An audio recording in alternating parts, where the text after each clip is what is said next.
Okay, hi there, it's Dork again. I apologize about the really awkward setting. I'm in my truck because it's, almost midnight, I think?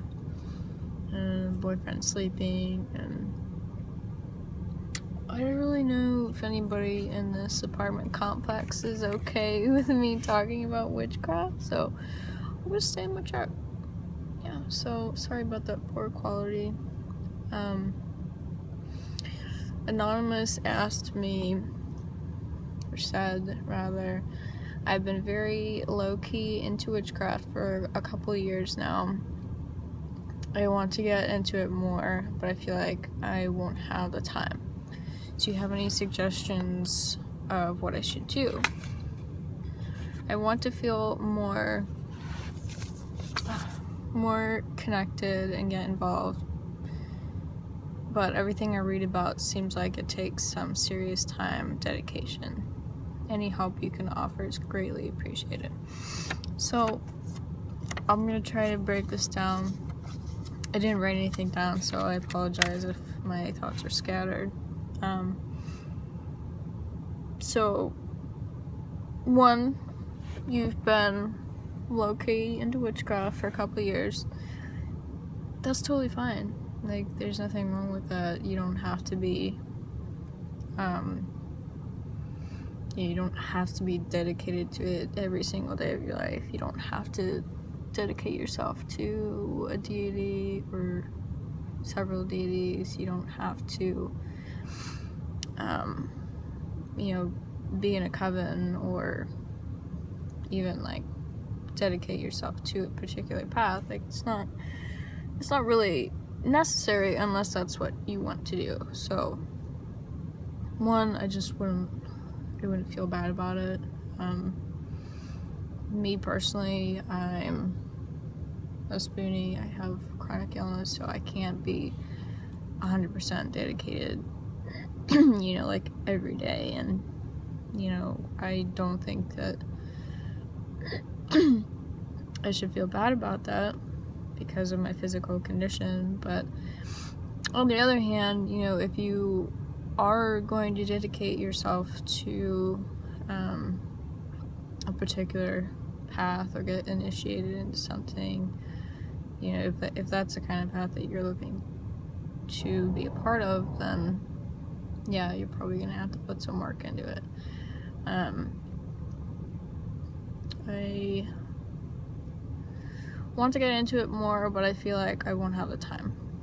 Do any of us have time? Like, do we? I mean, seriously though, when I got started, I was still working full-time. And the only reason I'm not anymore is because of my health.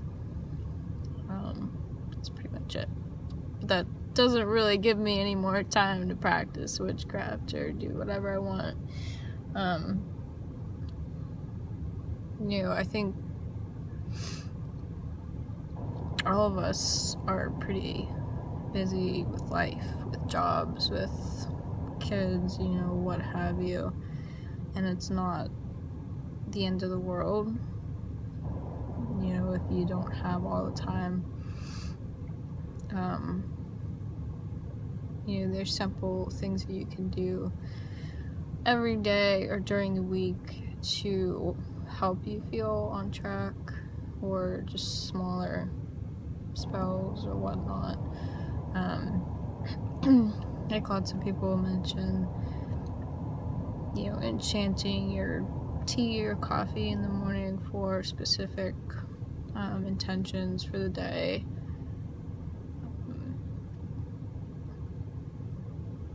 I'm going to blank on everything, I know it. Spell jars, or jar spells, however you want to say that. Those are really easy. They don't really take a lot of energy unless you want them to. Pretty much like that, or little herb sachets, you just stick things in it. Like, bitch, this is what I want to happen, and bang, there you go. Like, it's not Not very difficult.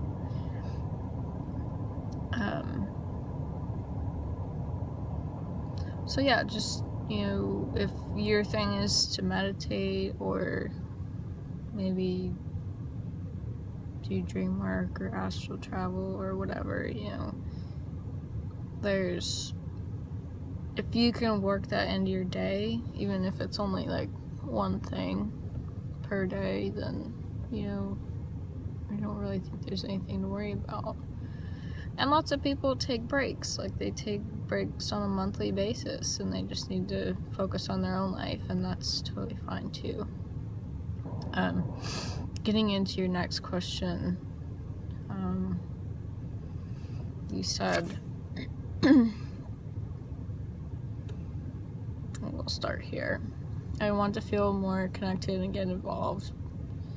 So we'll start there. Obviously, I'm a little biased. It's really hard to find actual people who practice in real life, I think. Unless you have access to particular groups in the area. Sometimes there are Universalist Unitarian churches that will bring in people from all different types of religions and paths, and I personally haven't. I'm sorry, it's getting really hot in here. I personally haven't ever been to a service. I've been interested in it, but I'm not really religious, so I'm kind of iffy about it. But I have heard that it's a good place to meet people in your area that possibly practice what you do or have similar beliefs or ideals, whatever. So that would be a way to get connected. Another thing would be to see if you have any local metaphysical shops. Even if they don't claim to be metaphysical, like some, like there was one in my town that basically just looked like a tie-dye shop, but they did have crystals and herbs and stuff in there, and they did celebrate some of the Sabbaths, not necessarily in a witchy way, but some of the more traditional ways. But they were pretty accepting, even though they were much older than me. It's still a good way to meet people who are into the same things. And then obviously what I meant by I'm biased is that you should just get involved on Tumblr, because it's a great way to meet people and sometimes meet people that are actually not that far away from you. So I personally haven't met any of my Tumblr friends yet. I'm planning on it in July, hopefully. Obviously be safe and make sure they're real people if you're gonna do that. But yeah, it really is a good place to get resources from people who are practicing actively, ideas that you can work from, sharing experiences, like what works and what doesn't work.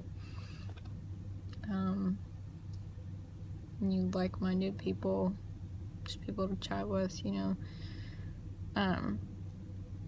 obviously take everything that you read with a grain of salt.